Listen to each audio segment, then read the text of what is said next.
The Yukon Territory's western frontier. From the city of Whitehorse, following the scenic contours of the Alaska Highway, to the ethereal wonders of Kluane National Park.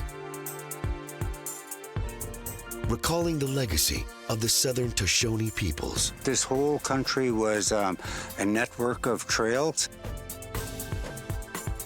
A national park at the western edge of Canada. 13 of the top 20 highest peaks in North America. And touring glaciers from a bird's eye view. Absolutely massive scale out there. Now, we reveal the secrets of Canada's northern boundary. More than 160,000 kilometers of Arctic frontier. Canada, over the edge.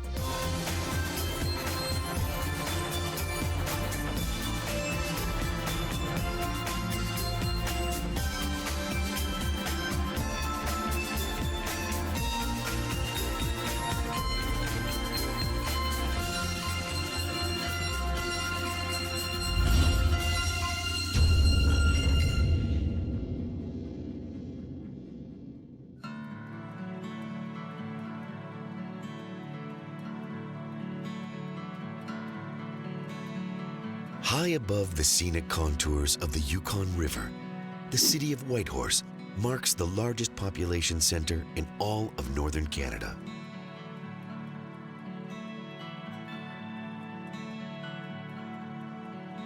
Whitehorse is pristine, a modern, thriving community, located 1,500 kilometers northwest of Vancouver.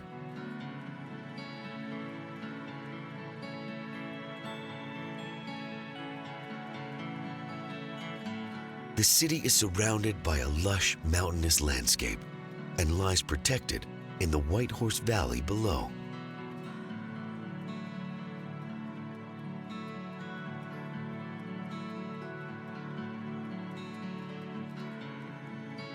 Whitehorse boasts a mild, temperate climate, with winters comparable to cities in Canada's far south.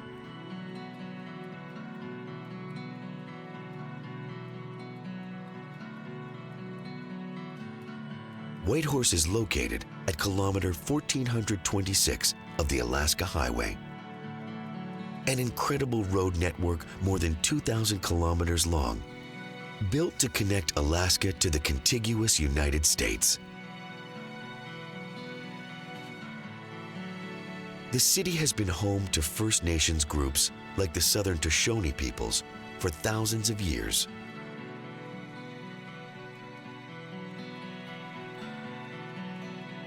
Today, Whitehorse is a hub of culture, employment, and transportation, home to more than 25,000 year-round residents.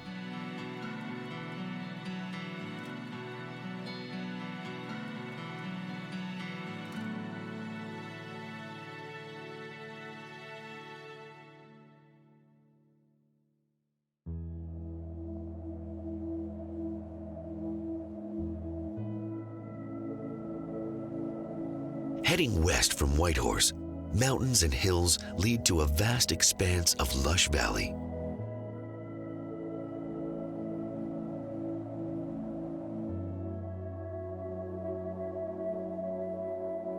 This is the Ibex River Valley, and the Ibex River far below.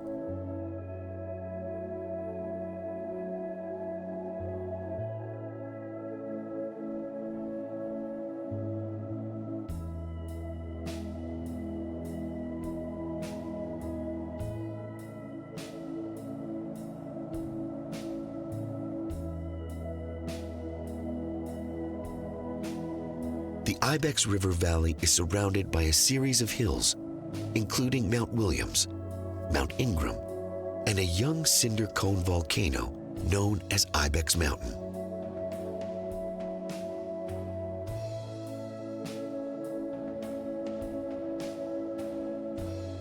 It is a lush corridor, some 30 kilometers long, a region famous for its pristine turquoise lakes, and a habitat for the Yukon's Dall sheep population.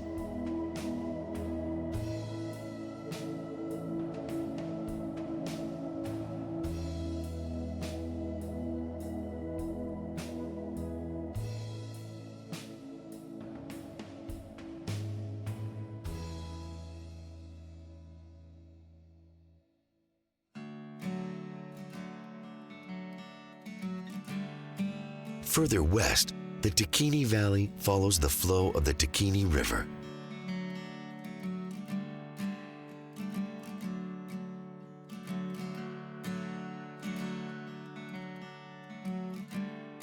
The word Takini comes from the Southern Tutchone language, meaning king salmon. For generations, the Takini River marked the center of trade between the local First Nations and the coastal Tlingit peoples.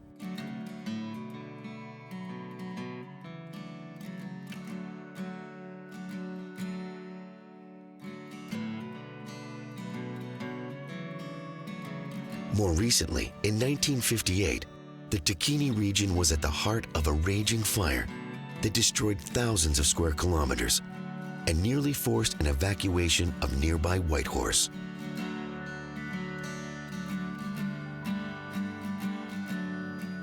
Decades later, new poplars, spruce, and fir trees line the horizon.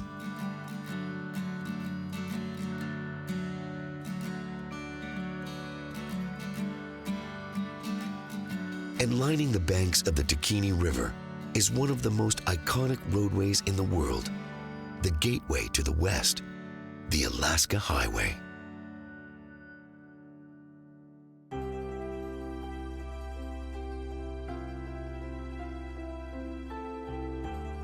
Continuing west from the Takini River, we follow the path of the Alaska Highway.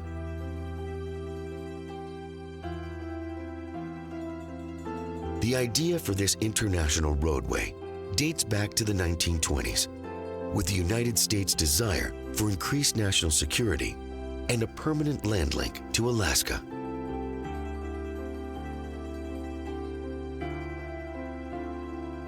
While some Canadian officials saw economic benefits, the project did not immediately proceed.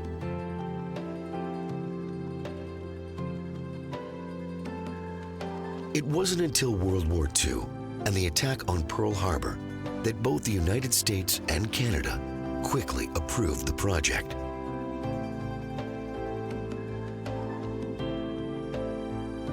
Construction began at both ends of the 2,200-kilometer-long highway, March 8, 1942.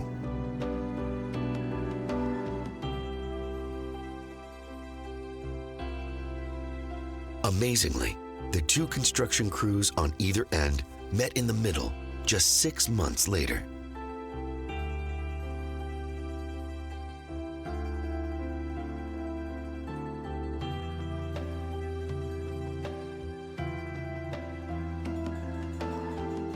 The Alaska Highway was dedicated November 20th, 1942.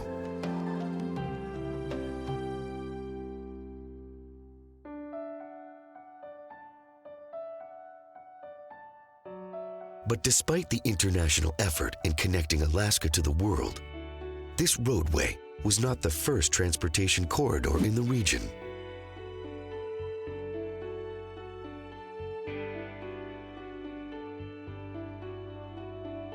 Here, along an old section of Alaska Highway, the village of Champaign is a traditional home to the Southern Tutchone peoples.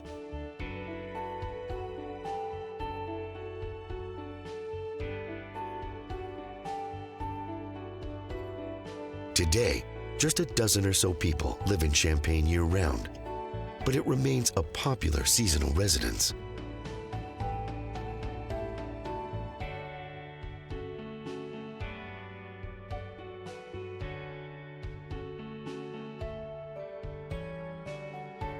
And not far away, at a site known as Long Ago People's Place, echoes of the Southern Tutchone traditional way of life can be felt. My name is Harold Johnson. I'm part of the Crow clan of the Southern Tutchone people, and I'm the owner and operator of Kwode Dunkai, which is Long Ago People's Place.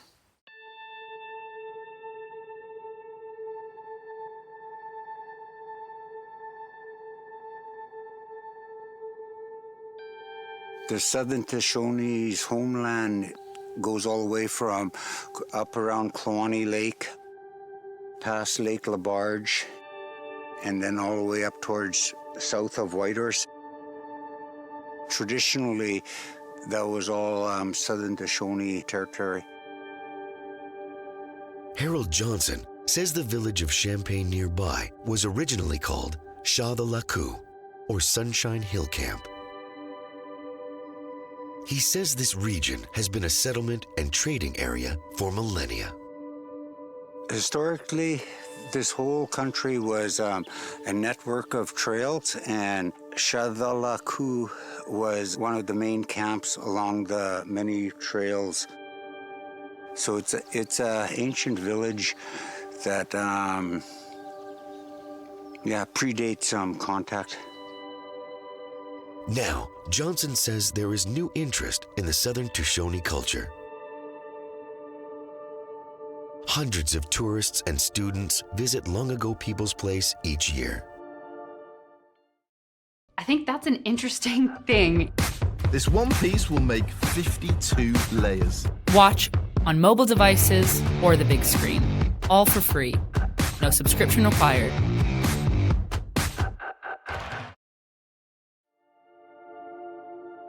And after a long journey, Harold's wife Meta is a welcome sight to all, feeding hungry travelers from around the world.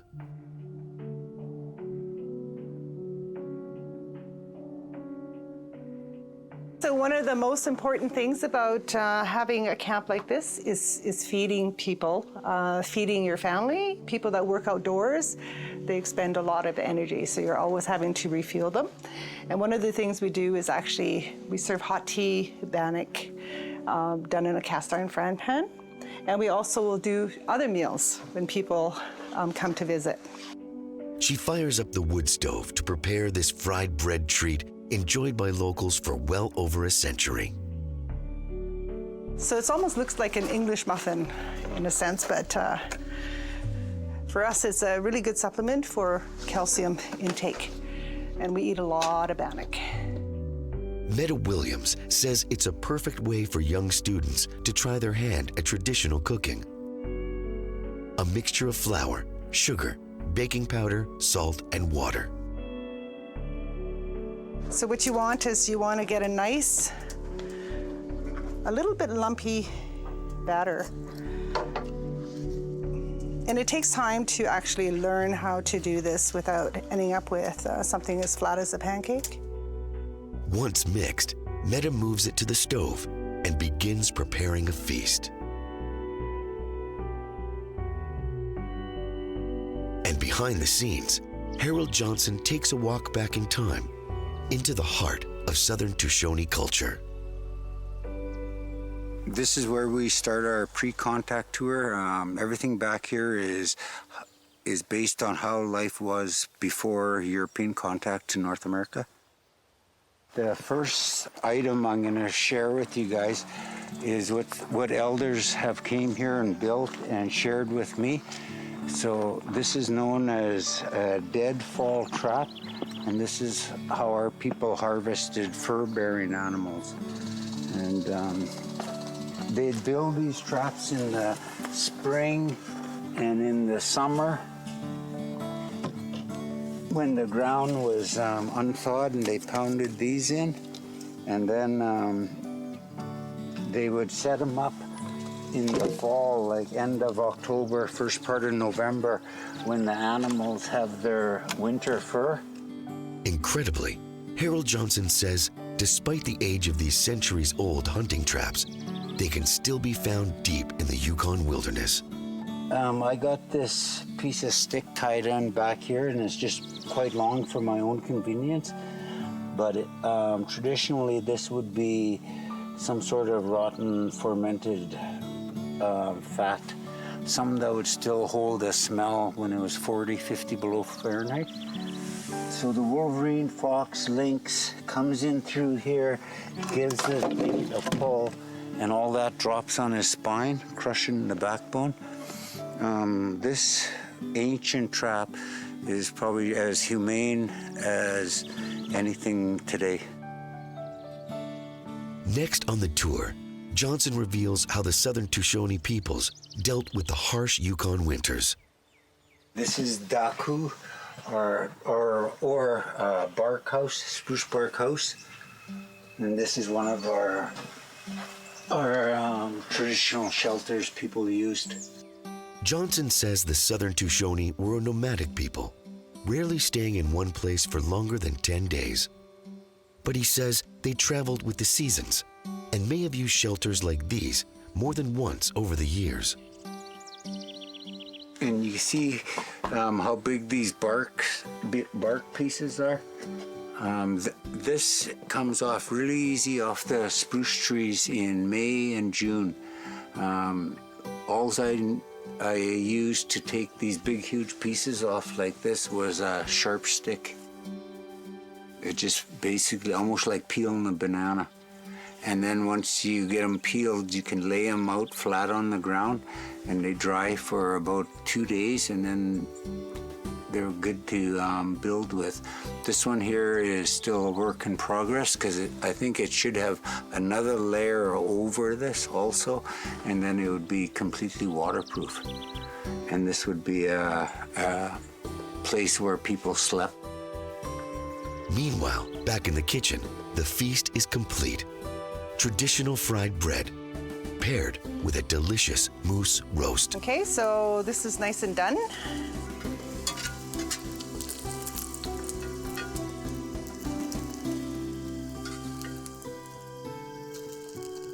we go.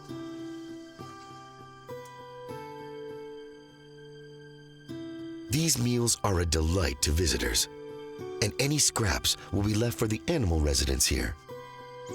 Animals, Harold Johnson insists, are a key part of long-ago people's place. Part of the education of our history is our relationship with our animals, and we had a really long-standing working relationships with our hunting dogs and our work dogs.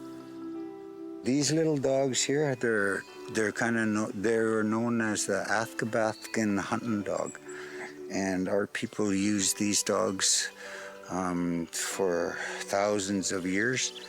And the interesting thing is there's a exact same look as her, but they're bigger, and we use them as work dogs, and we use these small ones as hunting dogs. And this is Nezzy. Come here, you can jump on my... That's my baby. Yeah, she's a good bear dog. She keeps them all at bay.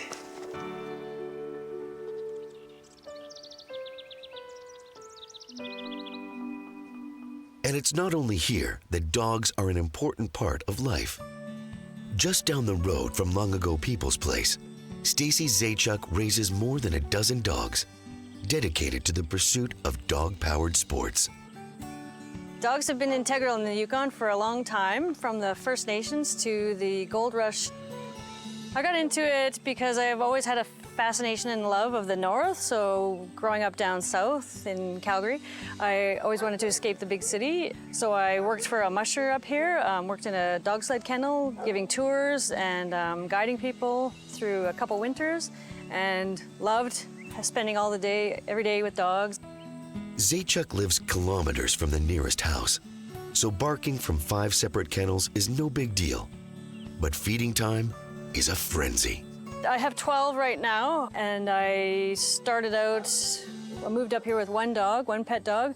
Got a couple dogs from the kennel I was working at, one of which is still remaining after 14 years, and 2 actually. One is 14 and a half years old now, so they're thriving. They're hardy dogs, they're pretty tough, and they're usually pretty healthy too, so. And then I just kind of get, as I needed dogs or wanted to round out a certain part of the team, like a leader or a stronger dog or something like that, I'd get another dog or 2 along the way, usually from friends. Over the years, Zaechuk's devotion to dogs has grown. Now, she's co-founder of the Yukon Dog-Powered Sports Association. The average person is kind of realizing now that they can, in the Yukon anyways, that it's really easy to hook up your dog who's never had experience pulling before, and they can pull you on your bike, or on your rollerblades, or on skis, which is super fun. And though it's stored for the summer, Zaechuk shows us her favorite dog-powered pursuit. So this is where in the summer I keep my dog sled and skis. Oops, move that out of the way. Let's pull it out here.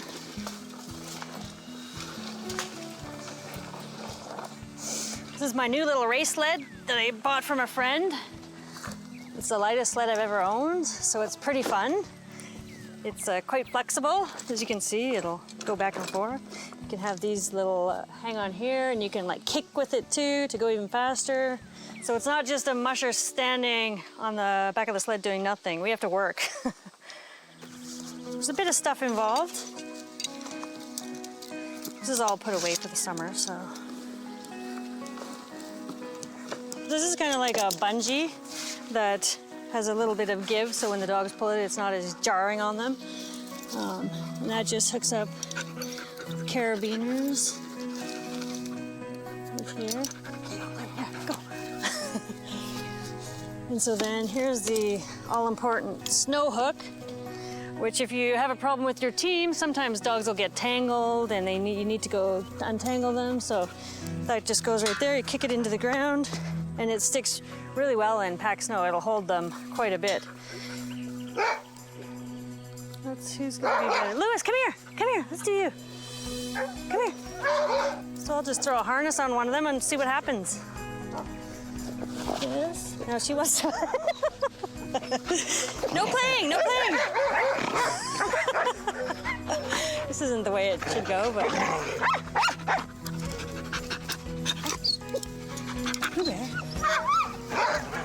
But this is the recreational world, right? We're not very serious about it. We like to have fun. So he gets hooked up there, and oh, I don't have a collar on him. So usually there, and by a collar, he'll be hooked up. Just to this. There, and now he's ready to go. Right? For Zaechuk, life along the Alaska Highway never gets boring. And it's a life she once could not have imagined. Oh, it's great. I love it out here. I tell people that I live in the boonies for a reason. This allows me to get away from people and out of, the craziness that is Whitehorse. That may not be crazy to some people.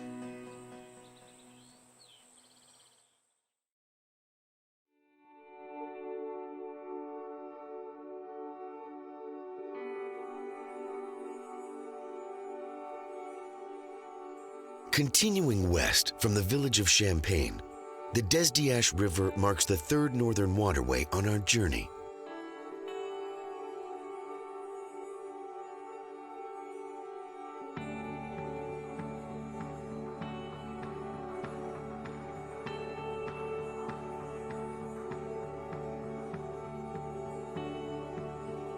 The Desdiash River originates in Desdiash Lake, flowing north, then west, to the town of Haines Junction and the mountains of Kluane National Park.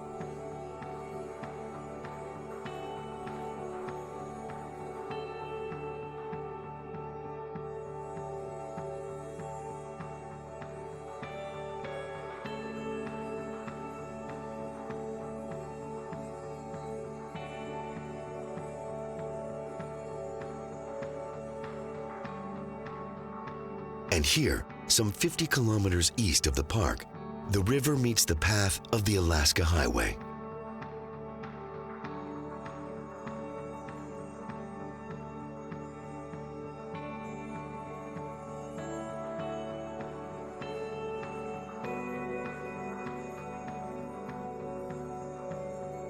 The Alaska Highway stretches from Dawson Creek, British Columbia, to Delta Junction, Alaska.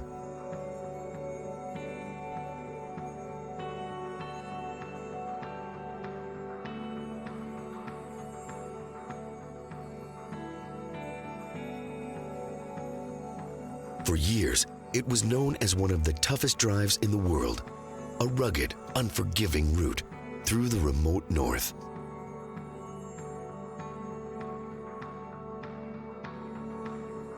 But years later, that reputation has changed.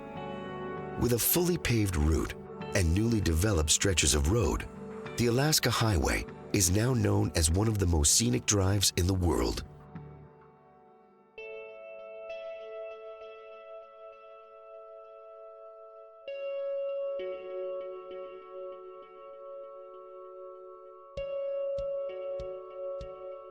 And that scenery stretches as far as the eye can see.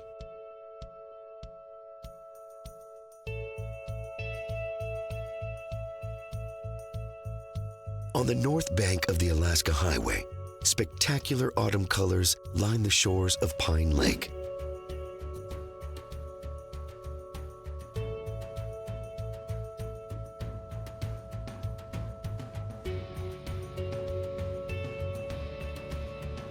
Pine Lake extends 4 kilometers to the southwest, a popular camping spot, featuring some of the most pristine waters in the region.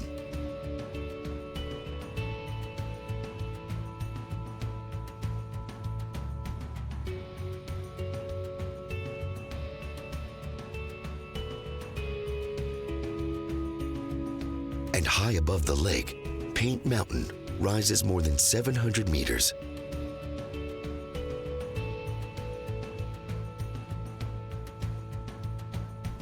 It is a popular day hike, overlooking the waters of Pine Lake and the peaks of Kluane National Park beyond.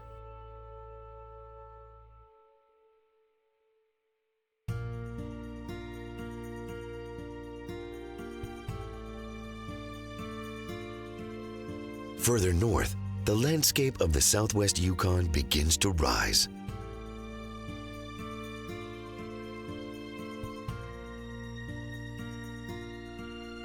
Here, high above Marshall Creek, the hillsides ascend more than 2 kilometers.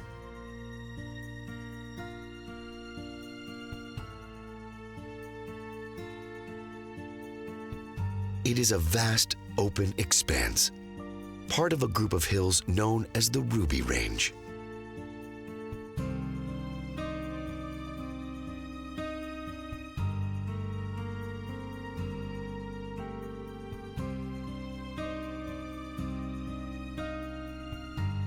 And here, kilometers from civilization, a unique scene unfolds as an aviation disaster is frozen in time.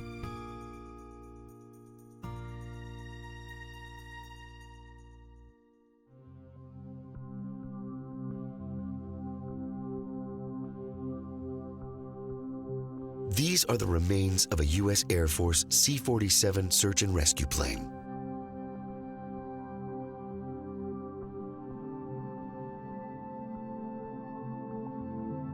It crash-landed here February 7, 1950, while searching for another lost aircraft in the area.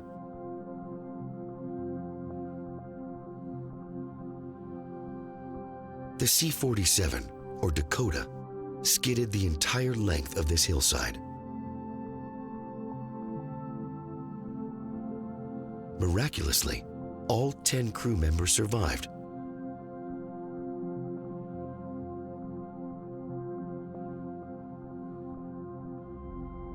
But it wasn't easy. With the Alaska Highway not yet built, rescuers had to forage through 100 kilometers of wilderness from Whitehorse.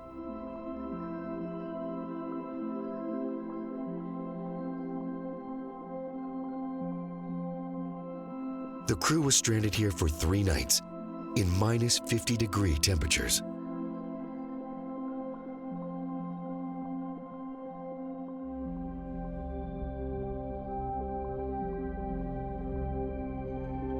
Finally, rescuers arrived, carrying the survivors down the mountain, where they were airlifted to safety. Newspapers around the world recorded it as a daring, dogged rescue.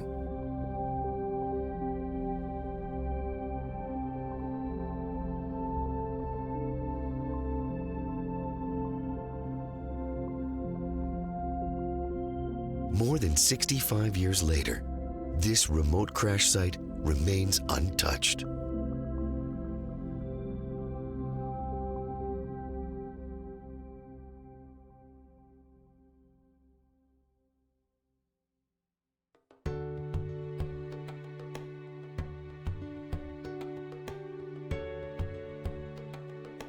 "20 kilometers south of the downed C-47 search and rescue plane, and beyond the Ruby Range Mountains, we reach the village of Haines Junction.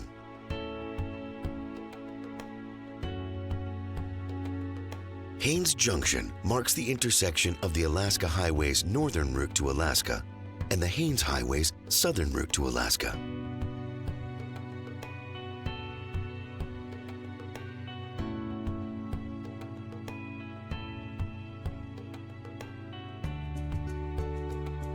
But Haines Junction has been a junction for thousands of years, a traditional home to the Southern Tutchone peoples, including the Champagne and Ajac First Nations.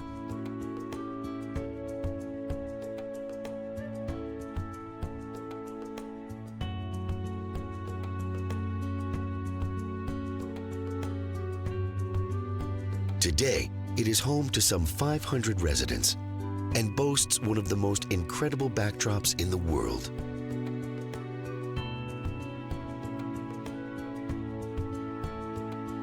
Less than 10 kilometers to the southwest, Mount Martha Black is stunning.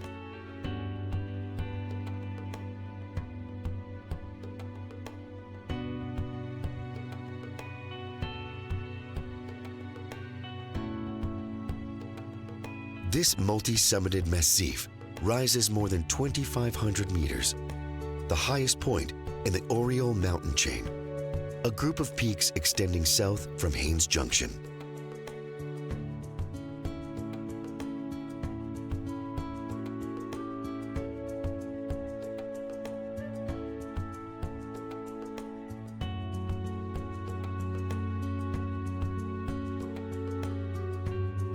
From its base, kilometers of stunning vegetation and fall colors lead to icy peaks high above.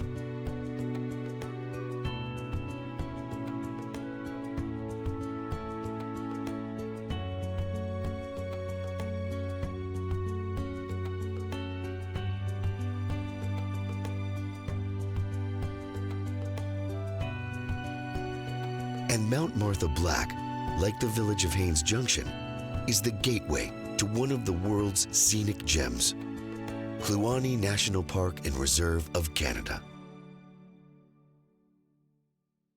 My name is Carmen Wong. I'm the ecologist team leader for Kluane National Park and Reserve with Parks Canada.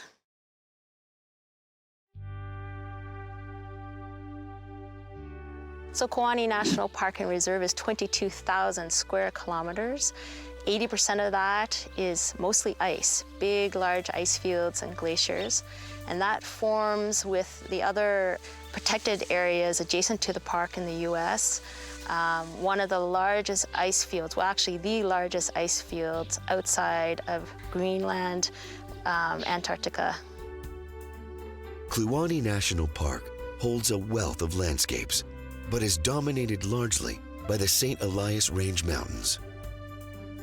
The St. Elias Range in Kluane contains some of the largest or the tallest mountains in North America. The tallest mountain, Mount Logan in Canada, is in that range and in the national park, and at least 13 of the top 20 highest peaks in North America occur in that range.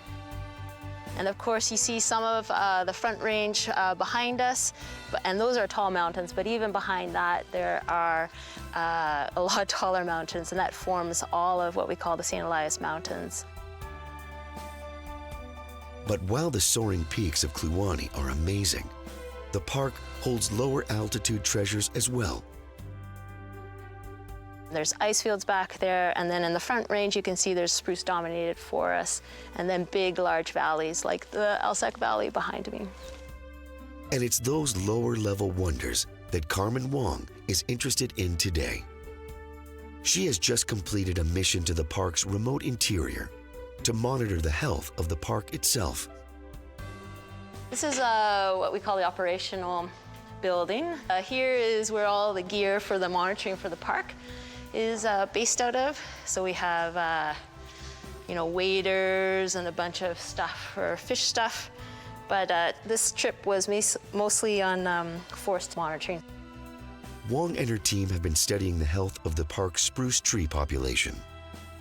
So yeah, we just spent a week on the Alsek River. We were in Kluane National Park, monitoring the plots that we set up to look at the recovery of the forest after the spruce bark beetle outbreak that started about 1995 and went to the mid-2000s. And it killed about 70% of the spruce, huge modification of the forest, and we're trying to figure out whether or not there's enough baby trees coming online to recover the forest back to the pre-beetle forest conditions. Wong's results will help build for the future here in Kluane. But the results will take time. Well, we're not sure. That's why those plots are set up. They're set up to be there for, past my career, maybe for hundreds of years, so that people can look at the trajectory of the forest after the spruce bark beetle. But while Kluane National Park and Reserve of Canada holds a wealth of natural beauty, there is a cultural angle as well, one that is dear to the heart of Parks Canada's Craig McKinnon. I belong to the Champagne-Ajac First Nation, which comprises, their traditional territory comprises of about half of Kluane National Park. The Champagne-Ajac First Nation, as well as the Kluane First Nation peoples, have been in this area for millennia.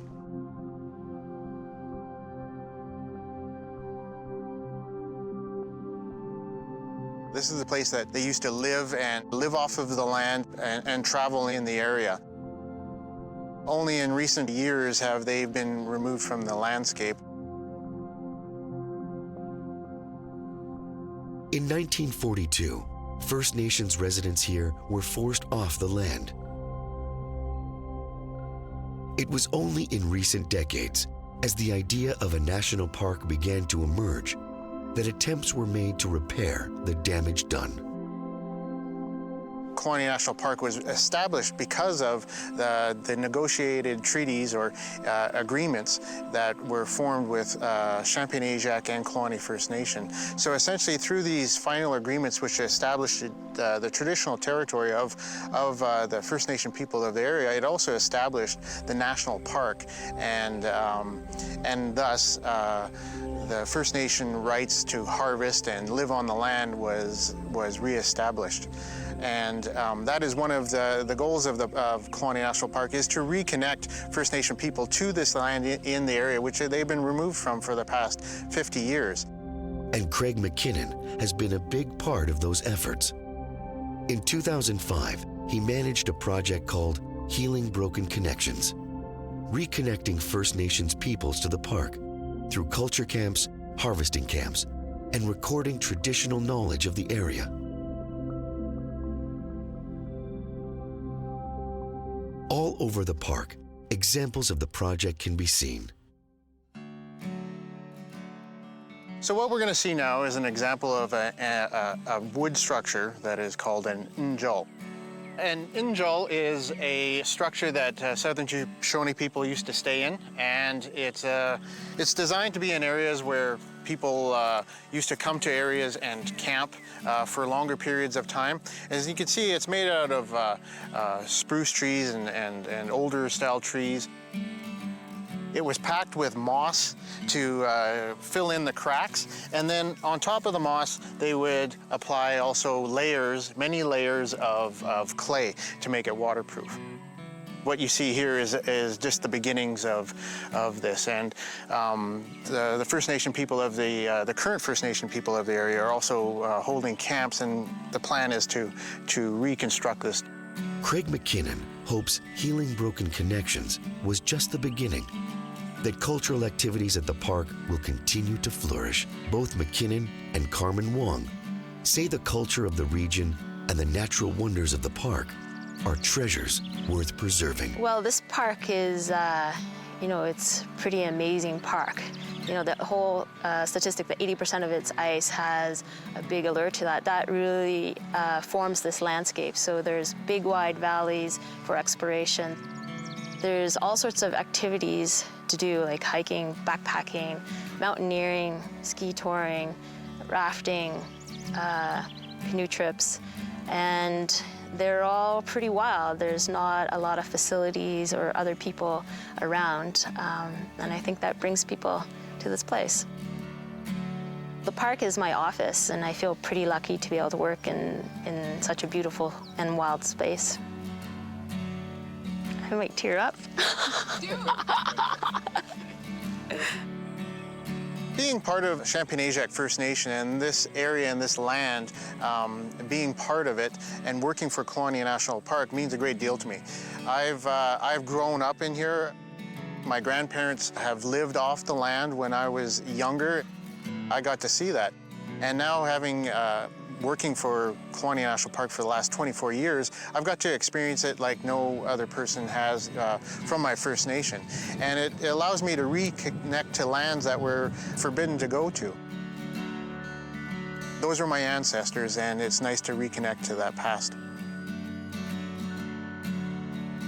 The village of Haines Junction has been long known as the gateway to Kluane National Park. But for the earliest residents of the region, the vistas of Kluane were only visible from the ground. Today, the peaks of the park can be accessed by plane from the tiny airstrip just outside Haines Junction.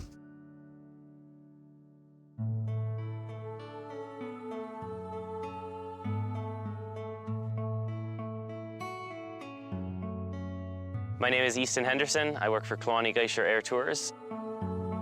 We specialize in flight seeing tours into the Kluane National Park, and most of the park is only visible from the air or from hiking in, so we offer a convenient and quick way to see a huge amount of this protected area park that's not accessible from the road.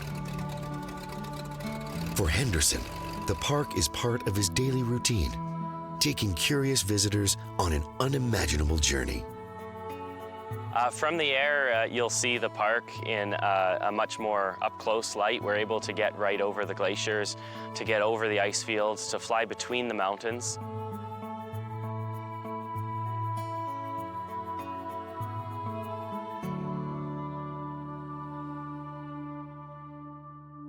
You may have flown over mountains before in an airliner, going over Greenland, over to Europe, but we're able to get right down between the mountains and over top of the glaciers and really get a good up-close look and a personal tour of the park and of the glaciers and of the mountains.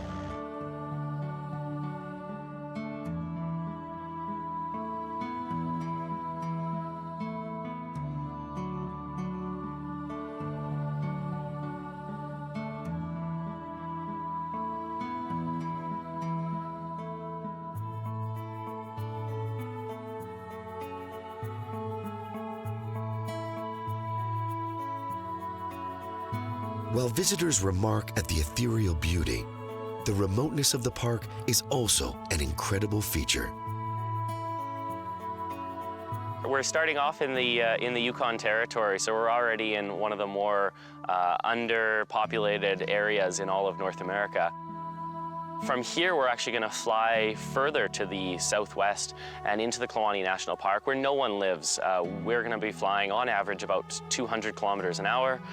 We're going to fly our tours range from about an hour to 2 hours. So on the average 2-hour tour, we may get as far away from any sort of civilization as 100 or more kilometers. And within that 100 or more kilometers in the radius around us, there is probably no one, or if there are other people, you could count them on one hand, hikers and campers who are also sharing the space with us. So very, very remote, one of the more remote places you can get in North America. And while the park covers thousands of square kilometers, Henderson says he's found a few favorite spots to explore.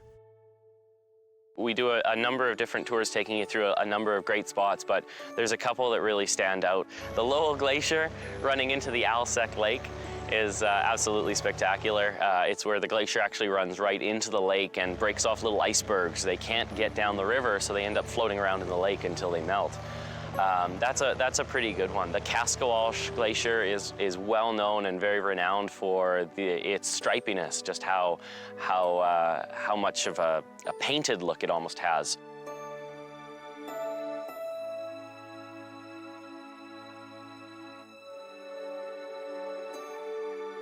The third one would be probably the ice fields in the back with Mount Logan, which is Canada's highest mountain, standing at 5,959 meters in the background. Absolutely massive scale out there, and very hard to put into context just the size of this mountain and the size of the ice fields until you can go out and actually look at it and experience it and see it all together. Henderson says as a pilot, the job he's found here is unparalleled. I've been a commercial pilot for a number of years now. I've been flying, I started flying about 5 years ago, and been flying commercially for about 3. This job is pretty special in that it's a job where you work in more the tourism side of things, and you actually get to interact with people every day who are having a great time, and they're out on vacation, so they're having a good time, and then we take them out into the park and we show them some pretty amazing things that they've never seen before. Other jobs up here would be camp supply and medevacs and things like that. In comparison with those, this is a much more relaxed, much more easygoing, and much more friendly type of work environment where it's a little bit less get it done, and a little bit more show people a good time. Easton Henderson spends nearly every day of his summer within the boundaries of Kluane National Park. From glacial lakes to rugged cliff faces, to Canada's tallest mountain, Mount Logan, and the Alaska border beyond. It is an opportunity he says he will never forget. The park is a pretty incredible, pretty amazing place, and it's a place where I've spent entire days of my life having flown in there so much. Hundreds of flights, hundreds of flight hours into the park. It's in a place that never ceases to amaze. And then from an aviation and a technical standpoint, it's a place that never ceases to teach me new things.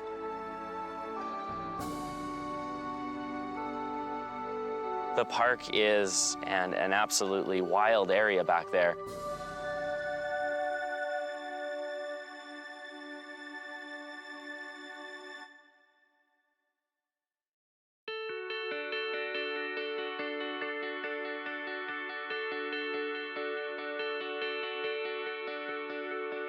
From the city of Whitehorse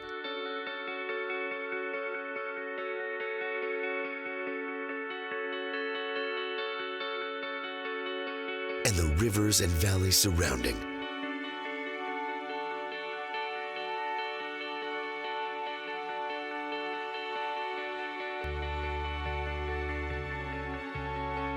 to the contours of the Alaska Highway,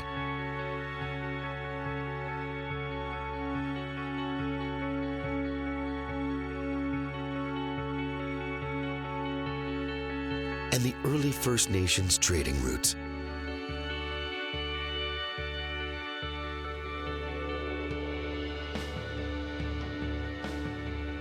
To Mount Martha Black,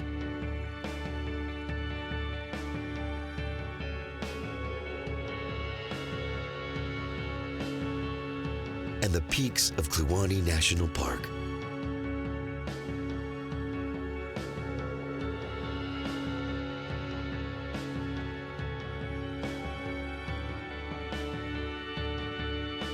The Yukon's western frontier is a mix of cultures and a collage of beauty.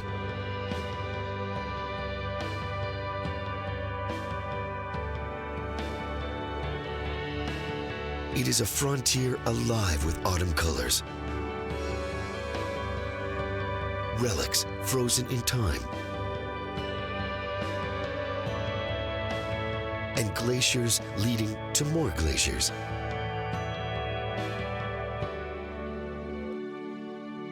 Where Canada's Yukon Territory meets the American state of Alaska. Here, on the edge of Canada.